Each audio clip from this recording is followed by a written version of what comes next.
Hi, this is Sergeant Beast Larson. If you remember in part 12, I explaining the use of force in the hit 'em back first theory, where you have to have intent, opportunity, and ability. Some of the words are different, using jeopardy, whatever, from your department. But this is what's required to defend yourself. Today I'm going to talk about the 3 things that goes with this that can get you sued, how to avoid that. Which ultimately will help explain a use of force and explain your incident.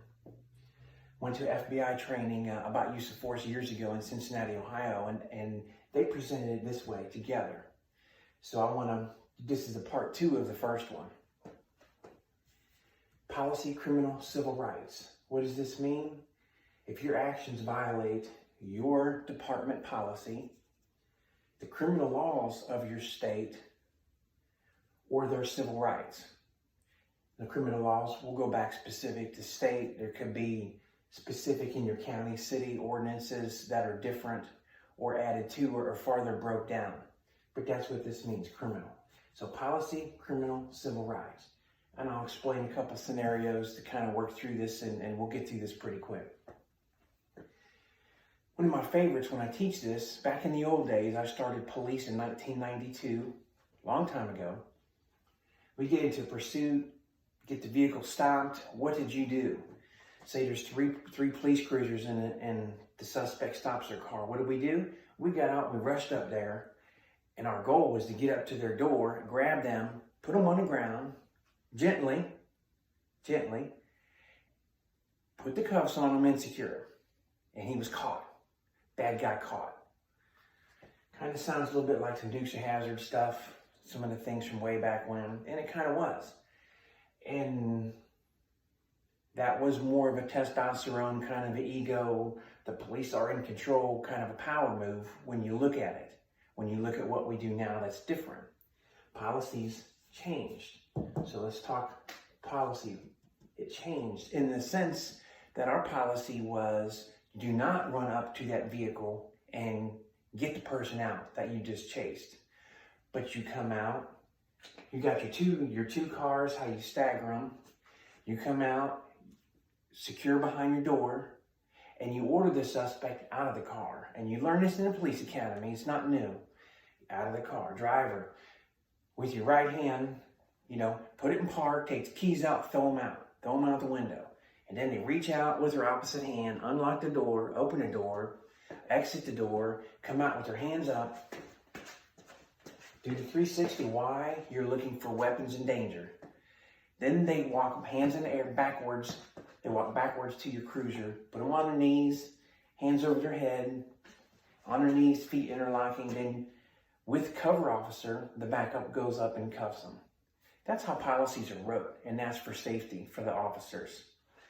So I say that to bring up this point. In 2020, if your policy says you do the felony stop, like I just described, and you rush up there, open that door, snatch the dude by his hair, throw him on the ground, you violated policy. So let's put a check mark here because you could potentially be sued. Everything happened after that of the drugs that you found, weapons, evidence, money from a robbery, rope, tape, where he's been kidnapping and abducting people. Fruits of the crime could get thrown out because you violated something. Criminal. Is it criminal that you went up to the door? No, traffic stop, you go up and approach the driver all the time. So that doesn't necessarily fall under a criminal. Civil rights, we're going to put a little check mark down there. I don't want to hit my cramped word. Let's violate that, because when you go up there and grab them, I don't have the chart, but everybody has a use of force chart, like Monadnock use of force. Starts with officer presence, and then it goes where a variety of things can start. Chemical agents, control techniques, stunning techniques, whether they're passive or aggressive. You know what I'm talking about. So imagine you need to know this in your policies. Imagine knowing this. And what part of your policy does it allow us or describe grabbing the hair and throwing them down? There's not a technique taught for that. Taught defensive tactics for 9 years. There were pressure points. I got a great pressure point video Got a stunning techniques video where you see me strike, break your stun, Gerber slap to myself.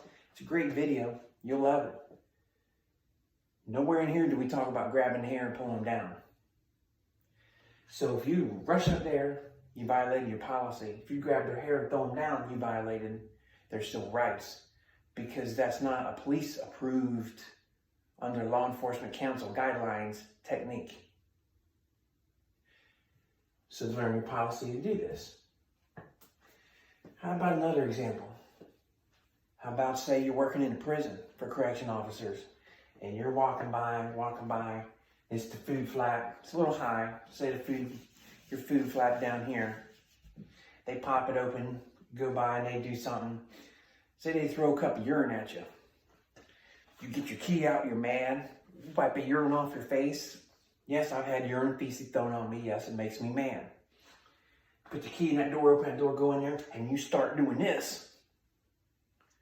Say you watch a jackhammer movie. You learn how to do the jackhammer, the 1-inch punch, and you rush in that door, you give him the jackhammer upside the head.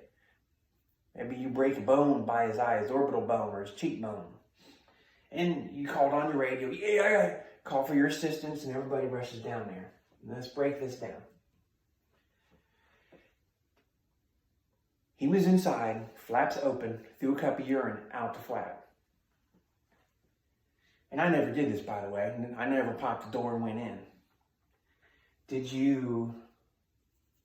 have intent to hurt you? He threw the cup of urine in your face.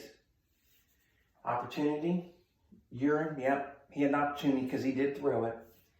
He had the ability, but once he threw the cup of urine, there's nothing else coming from him. If that's all he did was throw urine and stop, then you got to take the ability away. So at this point, you don't have all three elements to defend yourself. The policy. Does your policy say if somebody throws urine or feces at you or a dangerous object at you, then you are required or ordered, the word's coming from the warden, to take your key out, open that door, and go in there and hit them? Does your policy say that? No, it does not. Nobody's policy says pop that door, run in there, and hit them. Because everything in corrections is about numbers, safety in numbers, strength in numbers. They don't want anything done. And that goes to a different video that I have, the difference of spontaneous use of force and planned use of force. In a correction environment, if they're inside that door and that door's locked, anything you do inside towards them, the only other option would be if you sprayed chemical agent. And we had the 3-second rule down there in Georgia. 3 seconds to react and defend yourself. If they threw a cup of urine at me, but I never did this, not for throwing urine at me, I never sprayed through the flap. Your policy says you don't put the key in and go after them. The policy says you call your supervisor. The supervisor, sergeant, lieutenant, whatever, they come down, probably bring a captain. They evaluate the situation.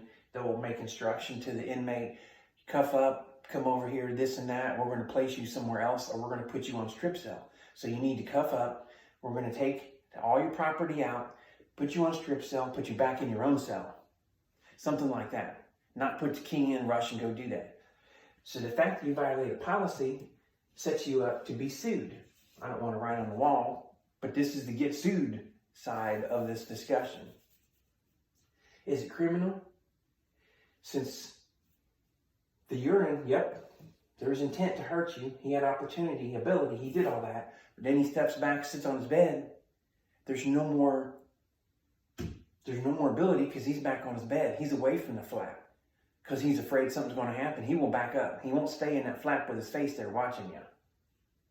Is the intent there? No. Opportunity, the flap's still open, so he only has opportunity. So you going in after him now is going to become criminal. You violated your policy, which says call cavalry. You go in and criminal, there's no more. You can't defend yourself. So if you go in there and throw the jackhammer on him, a couple elbows, maybe a great knee strike, criminal. Because all three of these aren't present. Did you violate his civil rights? Yes. What's the Eighth Amendment? Cruel and unusual punishment. Yes, he threw urine in your face, and that's wrong and that's bad. But the moment he goes back and sits down on his bed like this, and you go in and do anything to him sitting like this without following the policy and giving instruction and giving him the opportunity, if you just bum rush him, as they say, that's cruel and unusual punishment. You violated his civil rights. So when you went in there and jackhammered him and you broke the bone in here, yes, he's going to sue you because you violated policy, criminal, and civil rights, all three. Okay, let's talk about a civilian situation. And this applies for police and correction. Always keep in mind you have a legal right to be there. For police, 911 call. Strange sounds coming from the house. You and your partner go to investigate. You go up and you go knock on a door. You have a legal right and an expectation, both, to park, walk up the driveway or the grass, go up and knock on a door and investigate to make sure nobody's getting hurt, to make sure a crime is not in progress. You have that legal right. You're protected for that. You knock on a door, door's locked. You don't hear any, you don't see anything, but you hear noises. Maybe you send your buddy around back. You guys circle the house, looking in the windows. You don't see anything, shades, doors shut, all that kind of stuff. Do you have a legal right to enter that house? Not unless there's anything specific and nobody's crying help. You just hear different noises. Could just be somebody packing boxes and moving furniture. Maybe they're tearing up carpet and doing the floor and making noise. You know, maybe they're just grunting. Furniture, beds, it's heavy. Maybe they're just grunting. No, you don't have a legal right. But if you enter that house, you violated policy.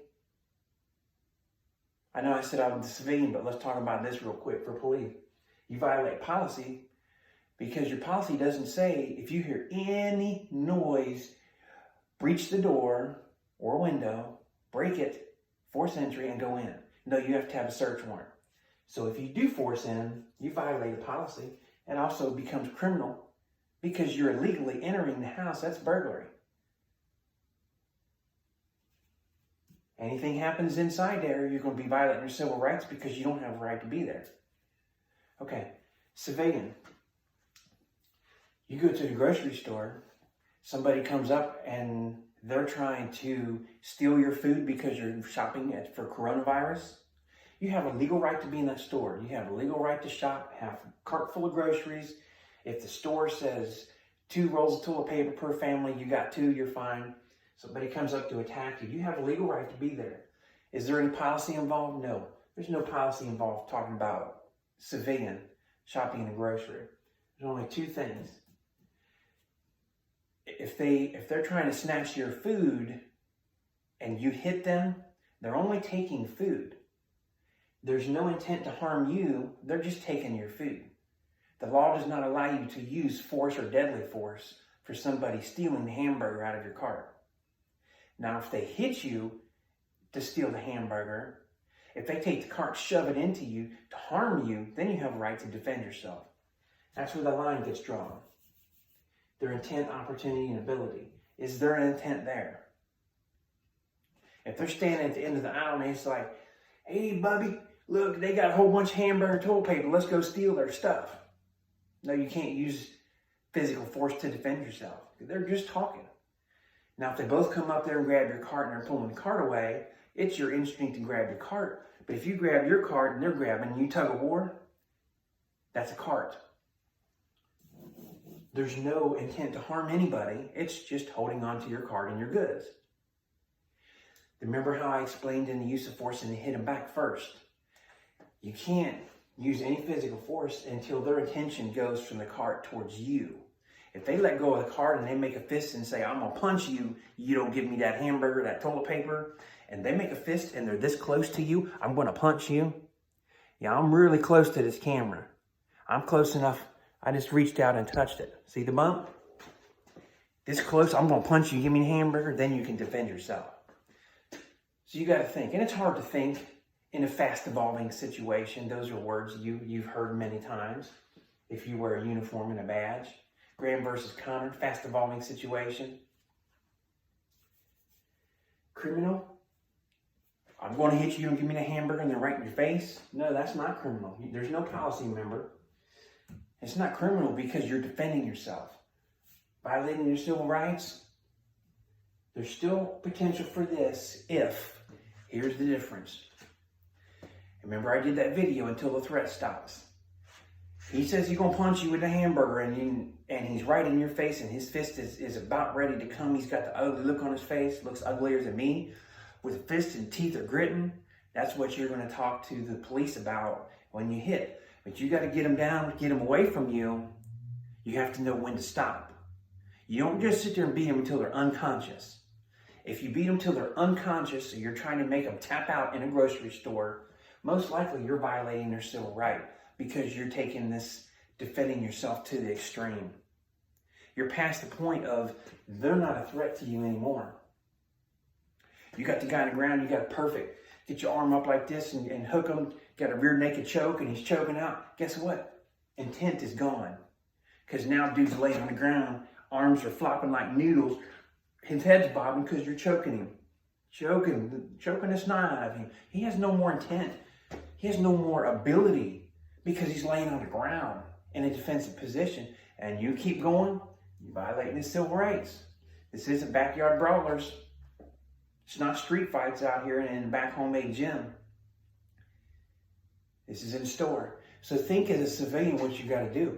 Defending yourself as a civilian means you're protecting you and your family until the threat stops. You can get away safely where it stops, and then you've got to stop. It's hard to learn how to stop. I told you, when I got interviewed to be on the CERT team down at Hays State Prison, Lieutenant asked me, okay, you're a defensive tactic, you taught all this stuff, you've done all this great, wonderful stuff. He said, in your career, do you know how to stop? And I said, better than the other guys. Because the more that you teach and the more that you learn and the more that you practice, the more you learn how to do this. I said, you tell me and I'll stop faster than a trained dog. Police canines can stop really quick too because they train.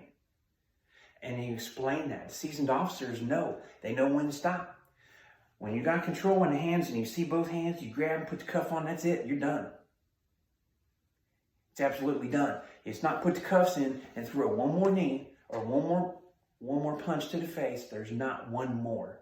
It's hands are cuffs, they're controlled. You're responsible for it. When you put cuffs on somebody, they're in custody. You are responsible for their well-being and their life. So that learning how to stop. If you struggle with that, which a lot of people do, and that's perfect and normal. If you struggle with it, start watching these videos on YouTube. Watch my videos. Watch fight videos. Watch crazy road rage videos to realize at what point is the threat over. When the threat's over, step back, walk away. Do this with your partner. Make this a debate. Make this a fun debate. That's how I learned all this. I learned this from other instructors. I learned this from training from the FBI. I went to survival training from a couple of different companies. One of them by the U.S. Marshals. That was the big thing. Learn when to stop. When to stop. You're chasing a fugitive. You catch them.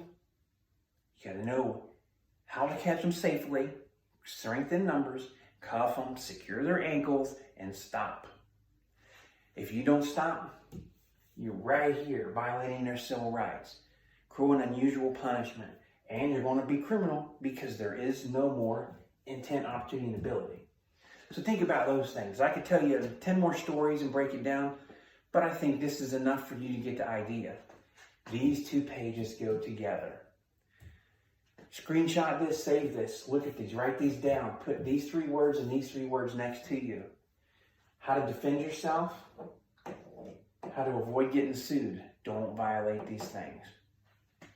Hope you enjoy this. This is part 27 in the series, Improving Officer Civilian Survival.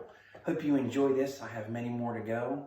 If you have any videos, topics that I can address for you, I would love to have suggestions. I've made 2 videos off suggestions from people. So put them in the comment section, send them. Hit the like, hit the share button, share this with everybody. Everybody in uniform should be watching this and the use of force and the difference of spontaneous and planned. You have to master this. You got to master this, folks. It's a dangerous world.